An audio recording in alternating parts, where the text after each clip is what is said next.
Hello, this is Clint McDonald back with the Visual Basic tutorial series. Today we're going to look at something that's usually a bit of a stumbling block for beginners, and not necessarily just using them, but how to use them properly and effectively.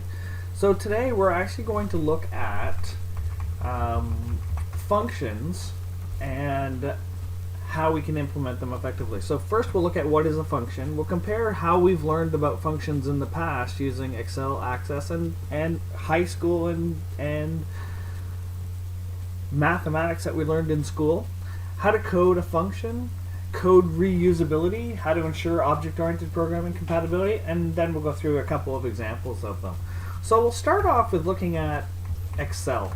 So in Excel, a lot of people have used it to this point, and one of the things that you'll learn is that there's all kinds of things in the power of Excel that you can use. For instance, if we have a quick list of student marks here, 10 marks, we can write a quick if function that says if the mark is greater than 50, then they pass, and if it's not, then they fail. We can use an average function. We can count the number of students. We can count how many students there are using a count if function if it's greater than 50. The common thing with all these functions are they output a single value, the value that's placed in the cell in Excel. So let's look at another program. Let's look at Microsoft Access. So this is basic database. So here's a contract management database, and I've created a really quick query here. And the query is where we're going to list the contacts, and we're going to count how many contacts are in each city. So we quickly use the group by feature and the totaling features here, and we use the count function. And that doesn't look like a function when it's set up like this in design view, but when we go to SQL view, you can see right here that this is a function. It's got a name, brackets, an input parameter, and its output is a single value. We'll look at one more situation here, and we're going to look at basic mathematics. And so the idea here is that you learned in high school f at x, and f at x is a function. So given an x, what is the value of f at x? And sometimes f at x can be replaced by y. So you can have as many parameters as you want. So a two-parameter function, so f at xy could be 3y plus 2x minus 1, and it still has the feature of you put some stuff into it and you get a single value out. So let's jump into programming then. So what I've got here is a quick tax calculator. So the idea here is that we purchase something, we determine if that something is taxable, we calculate the taxes and the total. And so let's just look at the code here quickly. So in the code, I haven't done anything other than set up a constant tax rate, all right, as well as coding the close button so we can close down the form. So let's go ahead and do this with a little bit more functionality and reusable code. So if we go ahead and create the click event for the calculate button, we would do something like, okay, let's dimension a new variable, and let's call this variable taxes as a decimal, because taxes have decimal places, and we'll set that tax to 0 right away. Notice decimals have to have a D on it. Then what we might do is we might do something like if me.checkTaxable.checked, then taxes are equal to the numeric up-down box, which represents the value, okay, times the tax rate. Something like that. Makes sense, right? And then we would do me.lbltaxes.text equals format currency taxes. Okay? And then we would want to have the total. So we'd say me.lbl total.text equals format currency me.nud subtotal.value plus taxes. Okay? And that's pretty straightforward. And that's all we need for this calculator. However, there are lots of examples where this isn't quite enough. So let's just test this quickly, make sure this is working. Look at our errors, no errors, good. Let's start this project.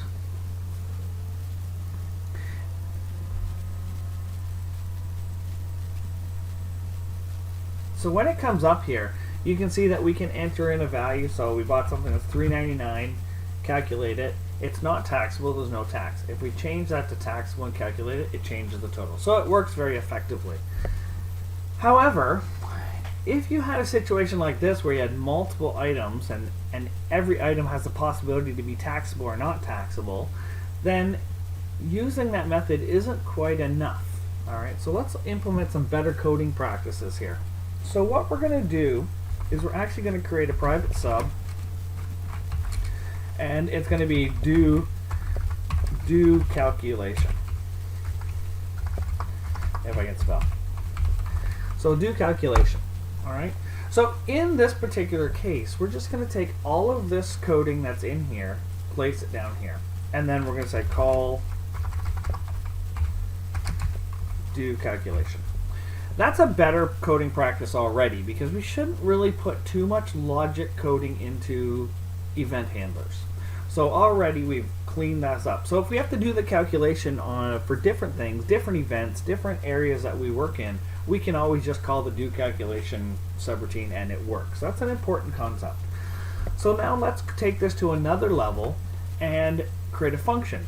And now remember, a function, whether it's Excel, Access, Mathematics, or in programming, is a concept where you put some information in and it processes that information and spits a value out.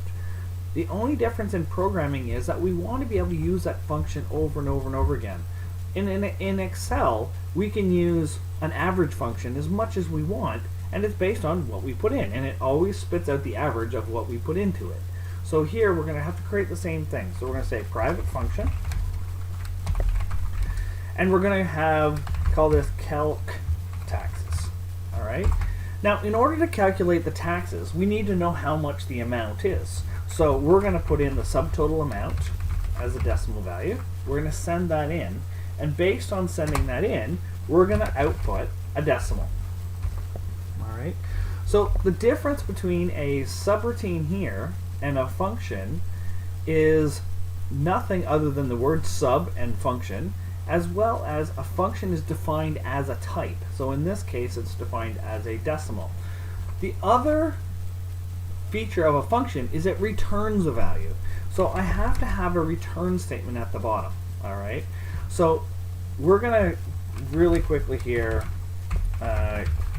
create a temporary local variable that we can set, and then at the end we will just return that value.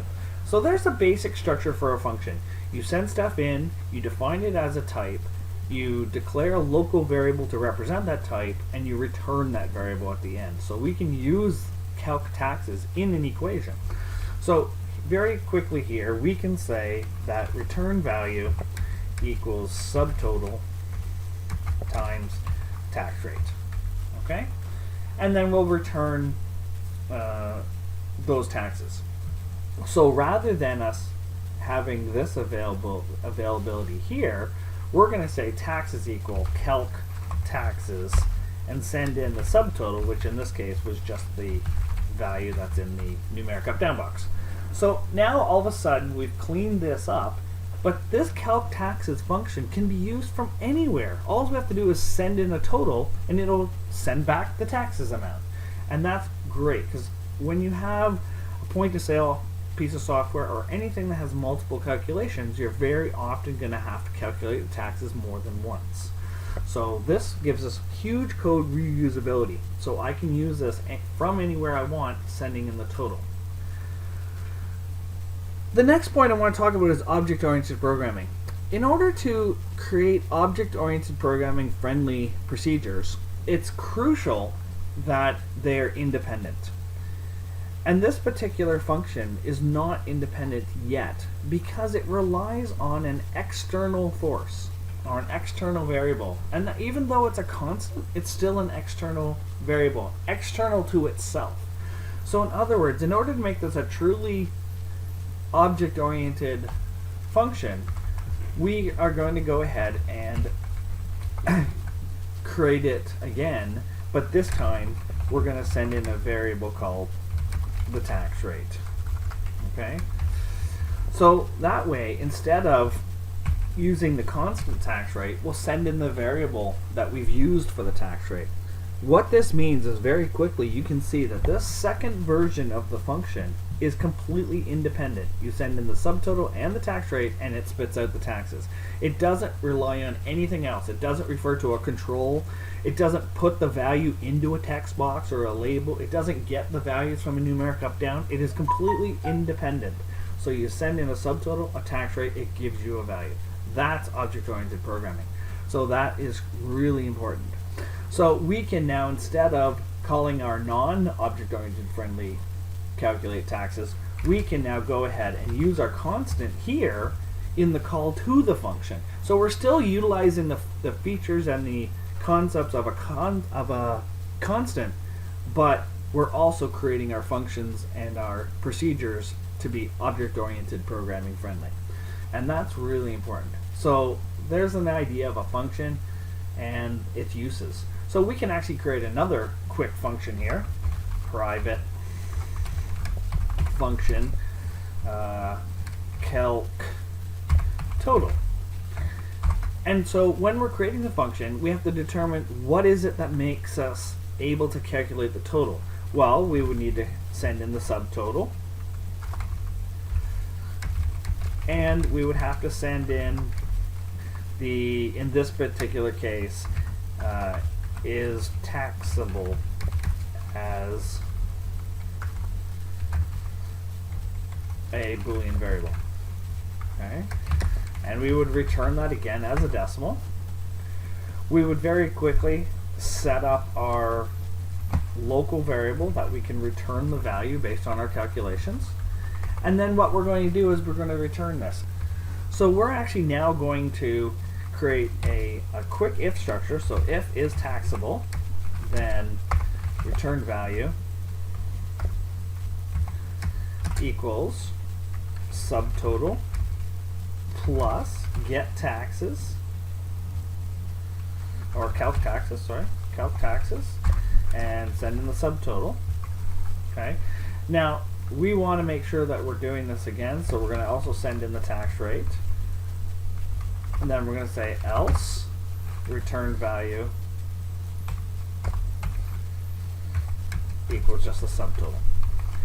Now you're going to tell me right away I'm not object-oriented programming, and that's absolutely true. So in order to make this object-oriented, I need to send in the tax rate here too.